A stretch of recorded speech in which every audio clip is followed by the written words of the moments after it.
Come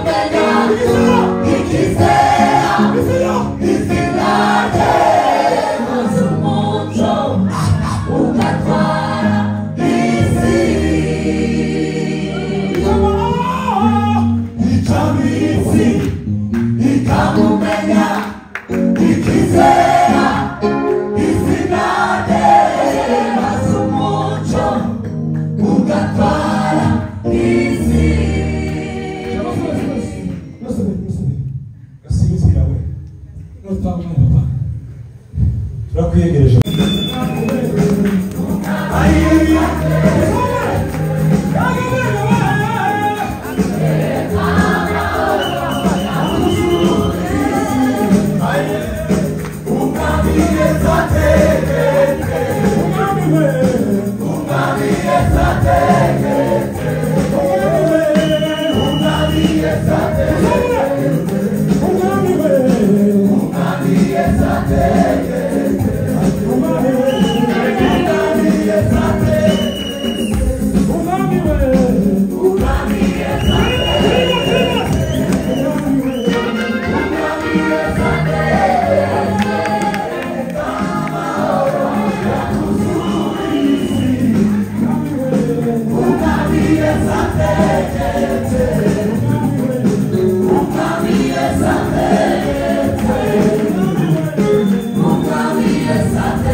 ariko mbibutsa ko aho ngaho ni kuba dufitanye iryo sezerano n'Imana. Mwene data, tamba umubiri wawe, wizanye no kuvuga ngo umusore, wizanye no kuvuga ngo tamba umubiri wawe ube igitambo cyera kizima gishimwa n'Imana. Icyakoze nk'umuntu simbakana ko hari ubwo bitugora, hari ubwo bitunanira, ariko ni kangahe ubuzima bwawe bushishikarijwe bingana iki no kubona mu mubiri wawe hagaragaramo icyubahiro cy'Imana. Nyamara muri twebwe ngo hari abihaye izisi rwose, baravuga ngo nubwo ndi uw'Imana, nubwo nshobora kuza nkaririmba, ariko ntibingoye kuba nagenda nkanakora n'ibindi byose Imana idakunda, Imana yanga rwose. Nyamara ngo iyo babigenje batyo tibagaragaza ko ari abantu b'ukuri kuko badatamba imibiri yabo. Ndakwinginze ngo kuvuga umwe muri abo ijambo rya kabiri. Haleluya, amen. Oh haleluya, haleluya. Nugukorera Imana. Ijambo ry'Imana riravuga muri Yosuwa ngo rero uyu munsi Yosuwa 24:15 ngo mwihitiremo Imana muzakorera, ariko ngo jewe aho n'inzu yanjye ngo tuzakorera Uwiteka. Iryo jambo iyo risomye hari translation zimwe usanga barakoresheje kuramya. Muhitemo Imana muri buramye, muhitemo Imana muhari ubuzima bwawe, ariko reka mvuge ko Imana mukorera. Bene data, ntabwo waba uri umuramyi w'ukuri udakorera Imana. Mushobora kumbwira muti sike turabana n'Imana, turabakozi bayo, turabana n'Imana kugira ngo tuyikorere Imana. Umuvuga wo tumwambere bivuze ko ngo hari ikintu yaduhaye, hari itaranto yaduhaye. None iyo taranto iki tuzanoza sakazi, nakazi ko gukorera Imana. Bene data, abantu benshi muri iki gihe bumva ngo bokisa, bakumva ngo bakwinjoye ubuntu bwa Kristo, ariko bakumva nta kintu bashishikaje gukora mu bwawe bw'Imana. Iyo mpamagaze ntabwo ari umwuka wera w'Imana. Umwuka wera w'Imana akubwira ko ngo yaguhamagariye kubwo ubuntu bwayo mu bwawe bwawe, ariko kugira ngo ugire gute uyikorere. Niba uririmba umuntu wayikorera Imana, apana no kuvuga ngo kurakura gukorera Imana. Ntabwo gukorera Imana ari umuhamagaro w'umuntu umwe gusa. Hari ibintu bibiri, hari ibintu nigeze gushirwa mu ijambo ry'Imana bitari umuhamagaro wa bamwe ngo usiga. Urabona hari ibintu ngo bamwe ngo bahawe igipasiteri, abandi bahabwa kuvuga ubutumwa, abandi ariko hari ibintu twahamagariwe twese as long as twizeye Imana, harimo gusenga no gusoma ijambo ry'Imana. Iki ni ikindi bongeye no gukorera Imana. Iyo mihamagaro iri applicable kuri buri muntu wese uvuga ko bashaka kuba umuramyi w'Imana. Muhitemo uyu munsi Imana muri gukorera. Bavandimwe, nihe mwabonye umwami ubura abamukore, abamuyoboka batamukore, kandi arabise kasi umwami w'abantu, umutware w'abatware, utwaye ijuru n'isi, umwami uteye, umwami waremye zose, uwo tuzaja guhagarara imbere yiwe tukavuga uburyo twakoresheje ubuzima bwacu. Ndakwinginze ngo ukorere Imana. Nimba ukorera Imana, gira ikintu kigushishikaza mu bwami bw'Imana kubw'icyubahiro cyawe. Wisa nkaho wowe nta kindi Imana yaguhaye kugira ngo ukore. Iki hari abantu bagira izo bakora, akora ko ntabwo bitweho. Hari abantu bagira izo bakora mu bwami bw'Imana, niba atari gukorera Imana. Impamvu ya mbere tibagira isezerano ry'Imana sabatizwa. Impamvu ya kabiri bagakora ibintu mu buryo buri wrong kubw'icyubahiro cyawe. Iyo umuntu ahagurukishwa no gukorera Imana, abikorera kubw'icyubahiro cy'Imana gusa. Icyo gihe ubu umuramyi w'ukuri, kuko uhagurukishwa no gukorera Imana mu bwami bwawe. Ngo muhitemo Imana muri gukorere uyu munsi, ariko jeweho n'inzu yanjye duhisemo kuzakorera Imana. Imana yaremye ijuru n'isi. Haleluya, duhisemo gukorera Imana. Hagurukane, reka babwire, hari abantu benshi hari bose nigeze kumva ari kubwiriza bitabo muri Richard Mayanja, aravuga ngo Imana uburyo yateguye ibintu nuko ngo mu muhamagaro yambaye ndi kusohoza ngo igende ihamagarira n'abandi. Aravuga ngo hari abantu ibyishimo zabo zahishwe muri twebwe. Iyo duhagurukiye gukora icyo twahamagariwe kubw'icyubahiro cy'Imana, hari abantu ngo bagire aho bava n'aho bagera. Yongera akantu kandi baravuga ngo bityo bishatse gusobanura ko hari umuntu ushobora kutazasiga kugeza igihe muzahura uri muri gahunda y'Imana, uri mu kazi kayo, kuko ibitwenge by'ishimo bye zahishwe mu kazi kayo. Haguruka ukorera Imana, haguruka usengera abantu, haguruka ubabwirize, haguruka urinde ku bw'icyubahiro cy'Imana, fasha abantu ku bw'icyubahiro cy'Imana, girira neza abantu ku bw'icyubahiro cy'Imana, shaka icyo ukora ku bw'icyubahiro cy'Imana, kuko abaramyi b'ukuri bahamagarirwa gukorera Imana y'Isirayeli. Haleluya. Ijambo rya gatatu ngo mu gusenga, nta muramyi udasenga, nta muramyi udasenga. Ibi muzavuga ngo abantu ngo twakije ku buntu, ngo si ngombwa ngo tuje mu masengesho, ngo ntabwo Imana itwemera ko twasenze. Ijambo riravuga ngo musenge ubutitsa. Ariko reka mbabwire icyo nshingiye ngo mvuga rino jambo. Haleluya. Amen. Munyemere turi nk'abazamuye ibiganza. Haleluya. Haleluya. Nta muramyi udasenga. Jusenga. Nta muramyi udasenga.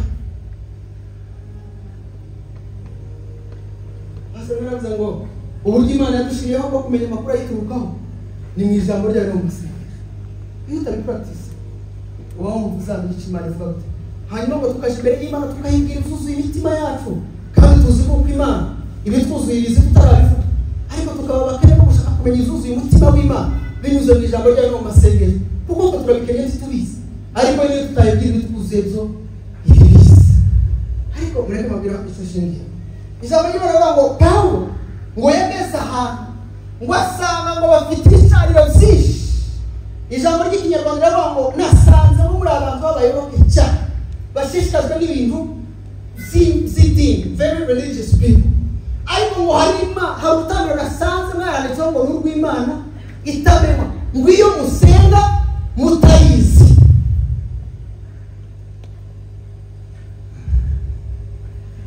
Haleluya. Iyo musenga mutayizi. Mureke mbabwire ijambo rikomeye aho ngaho nzabwira mu bwo namenye ko wari uzi ko umuntu ashobora gusenga Imana atayizi. Kabamwe hano basaza bagakora ibyo bakora, bagasenga ibyo basenga bataragiranye isezerano n'Imana. Icyo usenga utabizi, iryo jambo kugira ngo wumve ko ari ukuri, nuko na Yesu yigeze kurivuga.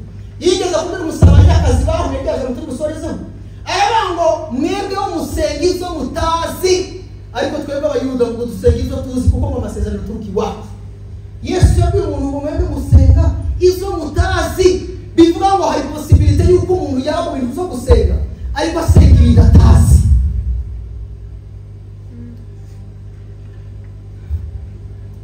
Haleluya. Bivuze ngo gusenga ni ikintu kiri very identified n'abantu baramba. Iyo umuntu afite ikintu kiza imbere cyo kwiyambaza, igikorwa cyo gusenga bagomba kubikora. Ibaze ko n'abasenga izo batazi babikora. Kaswe wewe wakiriye ubuntu bw'Imana bugakora umurimo ukomeye wo gucungura mu buzima bwawe. Nibwo tukwiriye kubusenga niba baramaze kumenya uwo ngo. Haleluya. Amen. Oh, Bwana sifiwe. Amen.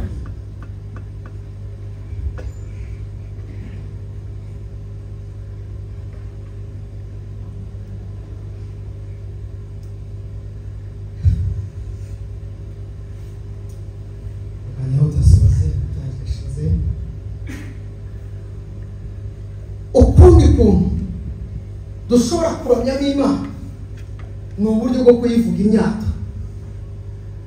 Hari ahantu nigeze kuja mu birori bya Beneri ibirori bakoze, noneho jayo se hari umuntu wayifite yabona ntazamugaba urugero ngiye gutanga konferensi noneho umugabo umwe arahaguruka aravuga ati nyine yari yateguye umuvugo wo kuvuga Beneri yavuga ibyiza everything. Noneho arahaguruka umuvugo yari yateguye ni nkaho atari yawo, nimba bari bawumwandikiye, nimba yari yakoresheje ChatGPT ntawubi. Arahaguruka yamatangira ngo reka mvuge imyato banki nkuru y'u Rwanda ngo wowe bikamaye umunanira. Agatatanga ngo reka mvuge imyato banki nkuru y'u Rwanda ngo wowe wato bikamaye umunanira. Akamuzo agatanga umuyobozi agambira ngo ya myato uzagenda uyige uzagaruke wayimenye ubone kuvuga imyato banki nkuru y'u Rwanda. Haleluya. Abantu baramya hari ubwo tugeraho tuba tugomba kuvuga imyato Imana yacu. Aho naho haranezeza ku bantu batari kumva imyato, si tubajira mu narezi cyane siko nibwira ko nubwo ntarasanzwe cyane nibwira ko shaka kuvuga kibi bikomeye z'ubuziki rero uzasanga muri Bibiliya abantu bose babanye n'Imana hari aho bagira bakavuga ngo Mana amaze bakavuga ibibuzuye bishanye n'Imana bakavuga ngo Mana hari umurinzi warinzi ayipeye neza ko abita uzuma bigenza Imana iya David ngo yigeze gutekereza ku Mana ngo wumva ngo amusuka bigenza aravuga ngo tegereje ushaka ubuzima bwawe tegereje ubunini bwawe tegereje ubugari bwawe mbona ntushira ngo ndavuga ngo Mana ngo uriya mbese uri ikintu kitarangira yego haleluya amen hanyuma mu maganya ya Yeremiya hari aho bavuga ngo mu maganya ya Yeremiya ibice bitatu ku murongo wa 22 n'umurongo wa 23 hakavuga rw'Imana akavuga ko Imana imbabazi zidashira ariko bakongera akantu ushaka kuvuga mu myaka y'Imana yuko abaramya baje bakibuka bakabwira Imana araba ngo kandi ngo kwizerwa kwawe ngo kurakomeye rwose nimba muze kumva tuturimbo twishoboza ngo dukunda kuza muri yaje ngo great is your faithfulness ni muri uwo murongo w'Imana ngo kwizerwa kwawe kurahambaye haleluya haleluya kwizerwa kw'Imana ngo kurahambaye mu magambo kwizerwa mu bunyangamugayo iyi Mana dukurikira bene data ni Imana yo kwizera hari naho mwanditse mu isezerano risho ariko ngo nubwo tuvuga ngo tutaraba kwizerwa ngo ariko yo ngihora ariyo kwizerwa bishatse kwa wiki Imana icyo yavuze iragisohoza tije yivugutsa tije yibesha muzi ijambo ry'Imana riba ngira ngo ni mu kubara ibice 23 ku 19 habaho Imana si umuntu kubesha akavuga icyo kavuze ko muri buri muntu harimo tendency yo kubesha ariko ngo si umuntu kubesha kandi ngo si umwana w'umuntu ngo yicuze kuba Imana rero itari umuntu kubesha kuba nta kintu yovuga kidafite kitari ukuri nizo bihindura iyo kwizera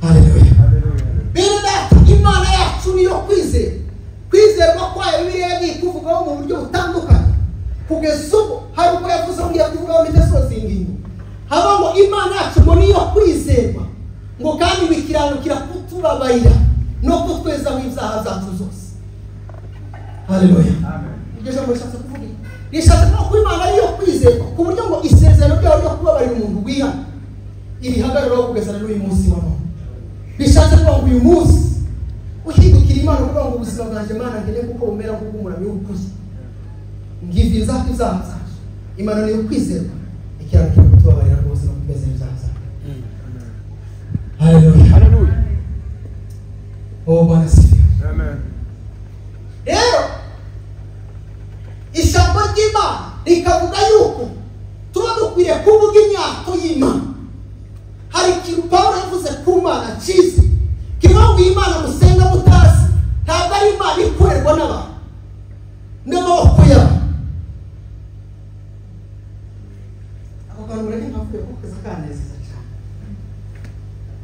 oh haleluya amen oh haleluya haleluya bene data Imana iradusize ku buryo nubwo mu kanya maze kubigisha inesensi yuko dukwiye gukorera Imana ariko ntimukingira kuko intera iri hagati yacu n'Imana ari intera itwemerera kugira icyo dukoze noneho Imana ikaba turanyemeje kabisa Imana ngo iri hejuru ku buryo ngo nta kintu umuntu si Imana iri aho ngaho kugira ngo ikorerwe n'amaboko y'abantu ahubwo nuko ibyo ari ibintu byageneye kugira ngo tubigenderere kandi kutabikurikiza bizadukoraho ariko ubusanzwe bwa ni Imana iri hejuru itokorerwa n'amaboko y'umwana w'umuntu mureke babwire karakara natekereje bashobora kuba atagisiparize Pawulo kuvuga iryo jambo haleluya hari umunsi nari ndi mu Bugiriki noneho badutembereza ingoro bita ngo ni Acropolis ahantu nyine Pawulo yavugiye ijambo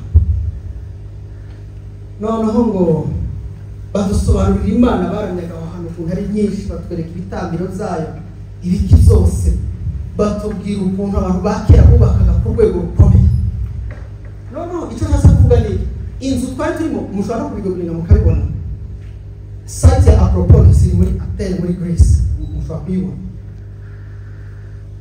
yubatswe kera cyane. Nuko igihe Paulo yari kuyivuga iyo nzu twari duhagazeho yari iriho. Hari ukuntu bayisana kubera intambara zagiye ziba. Abagiriki bigeze guterwa n'Abanyasiriya, bigeze guterwa n'Abaperesi aribo Abanyayiraki, batwikugu hafi ya cyose. Numva hagi habaye ibintu byinshi cyane bigenda bituma ibintu zari ibikorwa bizari bigenda bisenyuka. Noneho nk'ibikorwa by'izo biri turistique hari ukuntu bongera bakabisana kugira ngo abantu bazabisura. Ibuye byose bashizeho rishasha byo kuyisana riba risa mu buryo ayandi mabuye adasa kugira ngo kugaragarize igice cyasanwe n'ikitarasa. Rero muri rusange y'ezo nyubako usanga 70% ari original. Mbese ibi uko yari imeze muri iki gihe yabivuga nyoshi amabuye ayo mabuye nayo iyo nkingi ni gusa ngo nzasabe ni 30% kwasenyutse bitewe n'izo bihe bigiye bitandukanye. Kumuruvugina abantu bari barubatse noneho nibwira ko borereza ukuntu bubaka bivuye inyuma structures zikomeye bakigira kuko nitwubaka Imana zikomeye gutya. Imana iravuga ati kabese. Haleluya. Arana ngo Imana twizera ntabwo ari Imana ngo kwimpressiona ngo nuko mubatse ikintu gikomeye gitya. Ni Imana ngo idashobora gukorerwa n'amaboko y'abantu. Haleluya.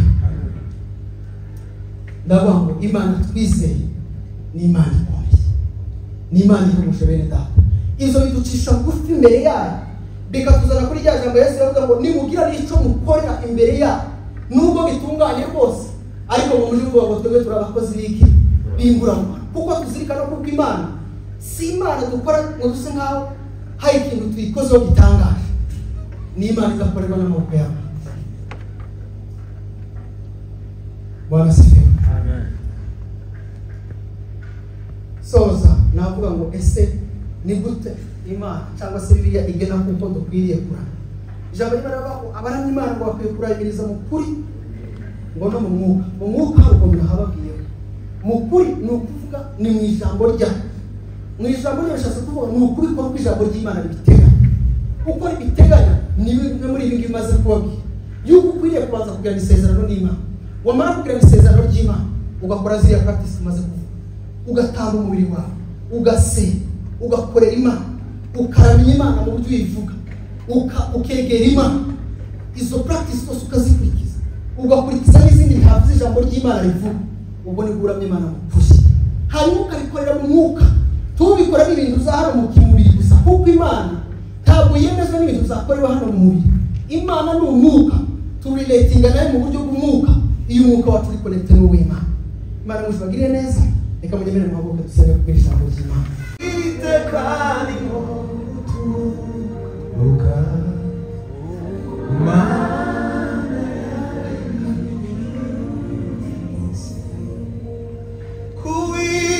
kuitekani muturuka Imana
Zakurengera.